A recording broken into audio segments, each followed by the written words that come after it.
Hi guys, this is Hero. How's everyone doing today? So today I'm going to be discussing Mercury finally going stationary.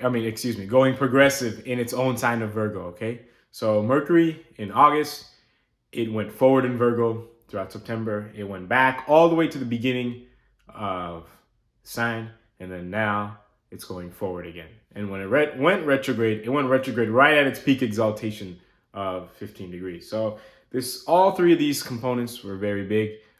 We're currently at the very, very end of the second leg where the retrograde's wrapping up. It's pretty stationary around right now, or it's going to be, and then it will start moving forward, which is what I'm going to discuss in this video. But in order for me to accurately discuss what's going to happen, I have to kind of just set the premise of what did happen. So you might have noticed throughout the retrograde that, okay, Mercury, it's the only planet that gets exalted in its own main sign of Virgo. Okay, so you could have noticed that Mercury loves Virgo, right? The rational intelligence, not only does it love just the Virgo energies of deciphering your wants versus your needs, but it's actually where it gets exalted as well, because that's the spiritually best place for the planet. Okay, Mercury is the only one that has this kind of energy where it gets exalted right where it wants to be.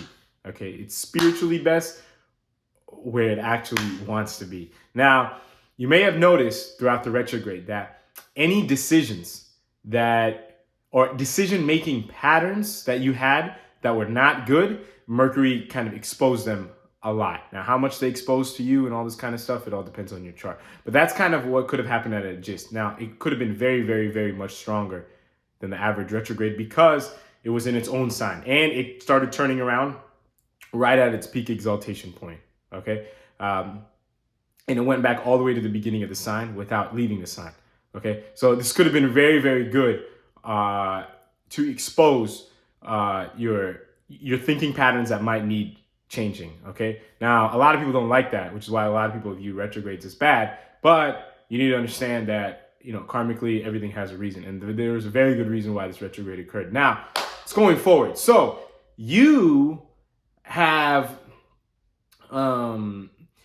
just figured out, kind of the decision-making patterns that you should be implementing in your life, okay? Now, what should we do now? So now that we kind of just cleaned up our mental habits, I guess you can say, from a rational intelligence standpoint, I would encourage you guys to do is to stabilize and expand the mental habits that you have going forward as Mercury transits a sign throughout this month. Okay, so this transit is happening from the beginning of October to the end of October.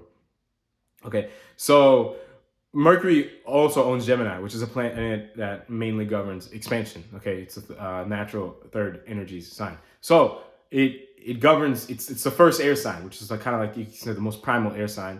And Gemini and third house and these kind of things, they kind of govern self-efforts. So you want to use your self-efforts after this retrograde to say, hey, let all the stuff that we've been forced to change mentally, or that we've been very, very exposed to us, we want to work on them. And not just say, hey, these things happened, this was a temporary transit, let's just sweep it under the rug. No, these things expose certain things out of us, certain habits, mentally mostly, and we want to kind of fix those habits, okay? So if we've been procrastinating certain things or communicating in a certain way that's not the most effective or appropriate, we want to say, hey, the retrograde made us really, really aware of this. It might not be as harsh as exposing this to us going on, but just because it's not exposed to us as harshly doesn't mean that we shouldn't work on it, okay? Or else, you still have some pending karmas to go. Now, like the retrograde exposed it to you. And for some people, it was so bad that you had to fix it right on the spot. But that doesn't mean you want to not fix it just in case you weren't forced to fix it. Or if you were forced to fix it, you want to revert back to how your mental thinking was before the retrograde, okay? So I want to just make that clear to you that that's kind of the overall theme of this transit. Now, this transit, it occurs from beginning of October to end of October, but there's kind of two halves to this that kind of get split right around the middle-ish of October, okay? And what do I mean? For the first half of this transit,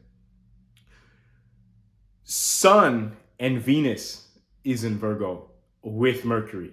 Okay, so Sun is a natural malefic. It's like the ego or the identity is present. And Venus gets debilitated in Virgo. And Venus is combust Sun the whole time here. Okay, so that's not good.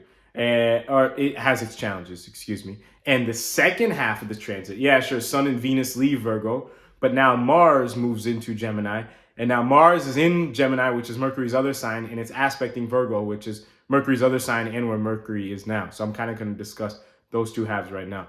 So the first half is where Sun and Venus are with Mercury in Virgo, okay? This means that and the whole time Mercury was going retrograde, Sun and Venus were also present, okay? So you could also be a little bit familiar with these energies, but Venus has gotten a little bit closer to Sun, and they weren't quite in here the whole time, okay? But now, this basically means that your ego and your level of enjoyment could get a little frustrated by these decision makings, okay? So I just said you want whatever the retrograde has forced you to do as far as from a decision making standpoint, you want to work on those things, and you want to either work on them or continue to do them, whatever your situation was that I just possibly described, or whatever you figured it out. But you do not want to let your ego and your level of enjoyment get in the way of counteracting that. Because like I said, the retrograde's not here. So the energies are not going to be as harsh to continue pursuing that, continue to implement that, or starting to implement that, or expanding that even more. But what we want to do is we want to say, hey, look, those retrograde energies aren't there, right on me, forcing me to do it. But I do have the wisdom because Jupiter also aspects Mercury this whole time. So Jupiter's going to say, hey, it's kind of going to guide you from a wisdom standpoint, saying, hey, look, we should probably still be doing this even if we're not forced to do it, which is great. But your ego and your level of enjoyment is going to get in the way. So what you want to do is say, hey, look, I understand that my ego and level of enjoyment is getting in the way, but that's okay. I can just observe my ego, right? I don't have to listen to it. Okay, this is where all the spiritual work and all of my other videos kind of come in, and they kind of come full circle and everything. But that's kind of the point I want to make here, okay? That to do that. Now, that's happening the first half. Now, the second half is Mars goes into Gemini, and Mars throws a fourth aspect onto Virgo, okay? This means the opposite. So the first half was more, your ego's not going to kind of want to implement certain things, right? But you're going to have to, okay? Because you kind of realize from a wisdom standpoint that you should. The second half is like, yeah, sure, you want to, but you also want to implement other things that you probably shouldn't. What I mean by this is, let's just say you developed throughout the retrograde a pretty good workout routine, okay? The first half of the transit, your ego and your level of enjoyment are going to be like, yeah, we don't really have to keep doing this anymore, but your Mercury, kind of being stationary, having those strong energies, and Jupiter aspecting it are going to say, hey, look, you know what? Your ego doesn't want to do it. Your enjoyment doesn't want to do it. It'd rather just sit in front of the TV for an hour or two. But we should probably do this. Let's just keep our ego at bay and let's just go and do what we have to do. Now, when Mars comes in, it could say, hey, let's go crazy. Let's take all these supplements that we shouldn't.